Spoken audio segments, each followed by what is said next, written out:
Hai adik-adik, Assalamualaikum warahmatullahi wabarakatuh dan salam sejahtera. Bertemu kembali dalam channel Cikgu Nur. Okey, kita akan teruskan pelajaran kita dalam mata pelajaran Bahasa Melayu tahun 1 dengan tajuk Kata Hubung. Sebelum kita teruskan pelajaran kita pada hari ini, Cikgu mohon adik-adik semua tekan butang subscribe di bawah video ini. Terima kasih.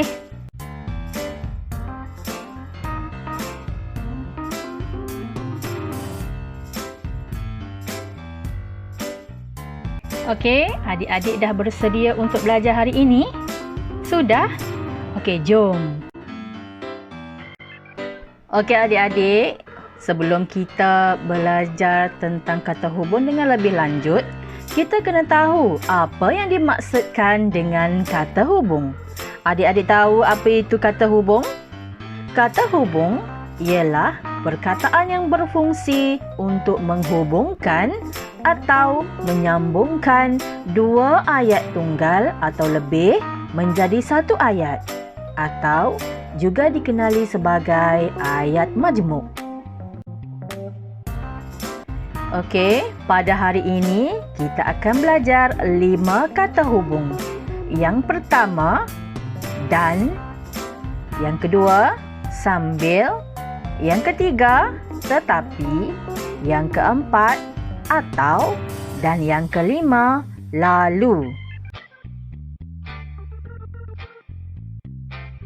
Seterusnya, mari kita lihat bagaimana kata hubung digunakan di dalam ayat. Jom. Okey, kata hubung yang pertama iaitu dan. Kata hubung dan digunakan untuk menunjukkan sesuatu yang sama. Okey adik-adik, sekarang kita hendak melihat penggunaan kata hubung dan dalam ayat. Okay, kita lihat contoh yang pertama. Okey, ini Nina. Nina hendak pergi ke pasar. Nina membeli tomato di pasar.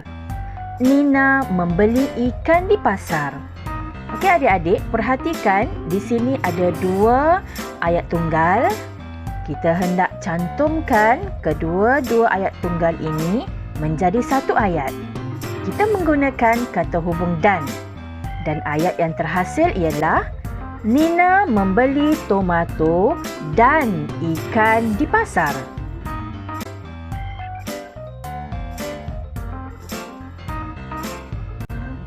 Contoh yang kedua, ini Fatin dan ini Dina. Fatin tidak hadir ke sekolah. Dina tidak hadir ke sekolah. Okay, di sini juga terdapat 2 ayat tunggal. Jadi, kita hendak cantumkan kedua-dua ayat tunggal ini menjadi satu ayat. Kita menggunakan kata hubung dan untuk mencantumkan kedua-dua ayat tunggal ini. Dan ayat yang terhasil ialah Fatin dan Dina tidak hadir ke sekolah.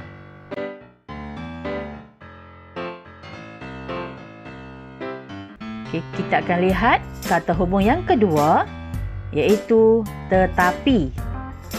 Kata hubung tetapi digunakan untuk menunjukkan perkara yang berbeza atau berlawanan. Okey adik-adik, sekarang kita nak lihat penggunaan kata hubung tetapi dalam ayat. Kita lihat contoh yang pertama. Ini Kimi. Ini Aiman. Kimi suka makan ikan goreng. Aiman tidak suka makan ikan goreng. Okey adik-adik, di sini ada 2 ayat tunggal yang kita hendak cantumkan menjadi satu ayat. Kita akan menggunakan kata hubung tetapi untuk mencantumkan kedua-dua ayat tunggal ini.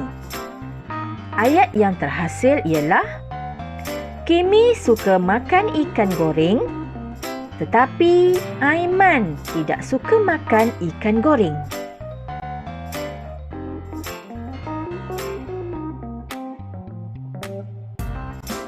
Contoh yang kedua, Ini Adam dan ini Alia.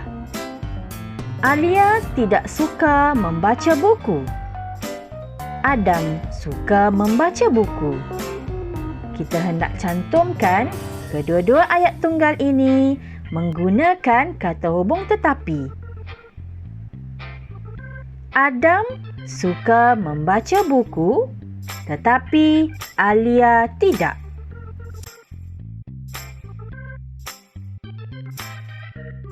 Kata hubung yang ketiga iaitu atau. Kata hubung atau digunakan untuk menunjukkan pilihan. Kita akan lihat penggunaan kata hubung atau di dalam ayat.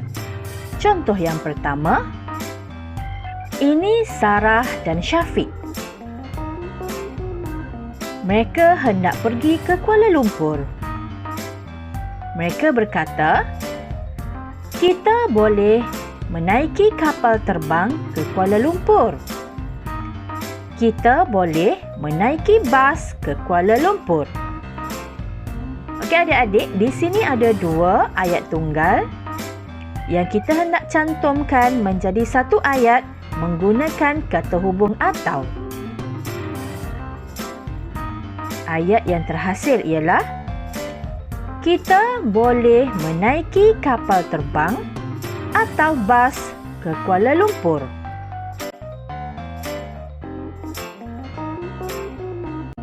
Okey, kita hendak melihat contoh yang kedua. Okey, di sini juga ada dua ayat tunggal. Yang pertama, awak hendak pakai baju warna kuning? Tanya ayah kepada Tina. Ayat yang kedua, awak hendak pakai baju warna hijau? Tanya ayah kepada Tina. Okey, sekarang kita hendak cantumkan dua ayat ini menjadi satu ayat menggunakan kata hubung atau.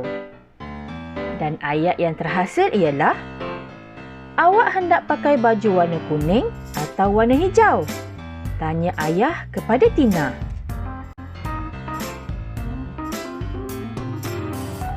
Kata hubung yang seterusnya iaitu sambil.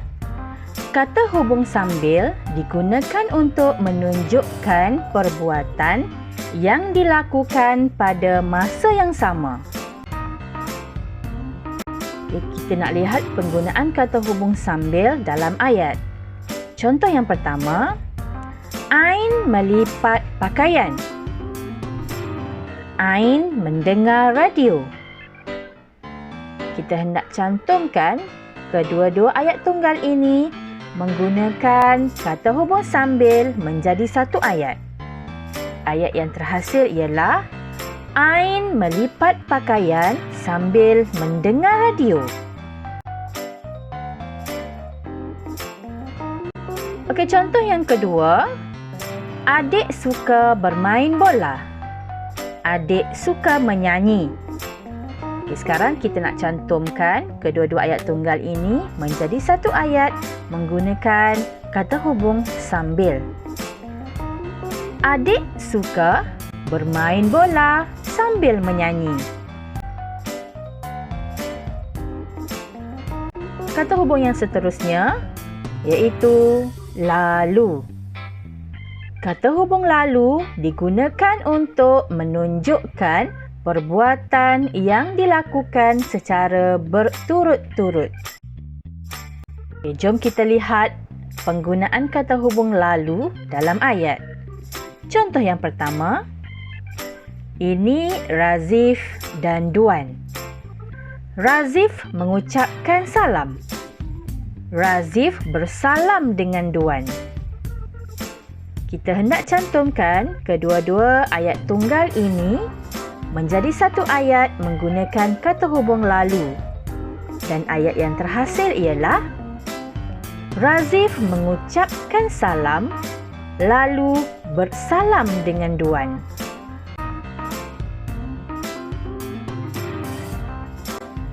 Okey, contoh yang kedua.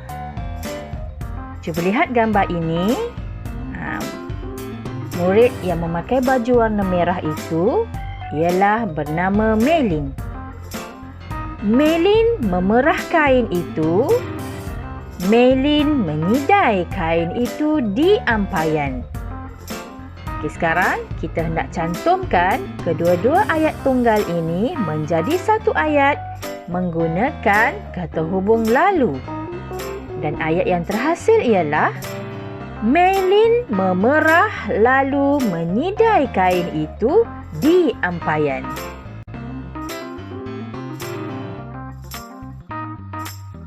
Okey, sekarang kita dah selesai belajar 5 kata hubung yang kita telah lihat bagaimana kita menggunakan kelima-lima kata hubung di dalam ayat. Sekarang, mari kita buat latihan pengukuhan bersama-sama. Jom. Latihan, tandakan right bagi ayat yang menggunakan kata hubung yang betul. Tandakan pangkah bagi yang salah. Okay, adik-adik, perhatikan ayat ini betul-betul. Nombor 1. Syahrul dan Zul berjanji hendak bermain bola sepak di padang. Okay, adik-adik, ayat ini betul ataupun tidak? Ya, jawapannya betul. Okay, nombor 2. Pakcik Zaki sudah tua, tetapi badannya masih kuat untuk bekerja di kebunnya. Ayat ini betul ataupun salah? Ya, betul. Ayat ini betul. Okey, nombor 3. Nadia suka menyanyi sambil menari. Ayat ini betul atau salah? Ayat ini betul. Okey, nombor 4. Pengawas itu mengetuk pintu atau masuk ke dalam kelas. Ayat ini betul atau salah? Ya, ayat ini salah. Okey, sepatutnya dalam ayat ini kita menggunakan kata hubung lalu. Bukan atau, tetapi lalu. Sepatutnya pengawas itu mengetuk pintu lalu masuk ke dalam kelas. Okey, kita lihat yang seterusnya, nombor 5. Adik tersepak batu lalu jatuh ke dalam longkang. Ayat ini salah ataupun betul? Ya, jawapannya adalah betul. Ayat ini betul.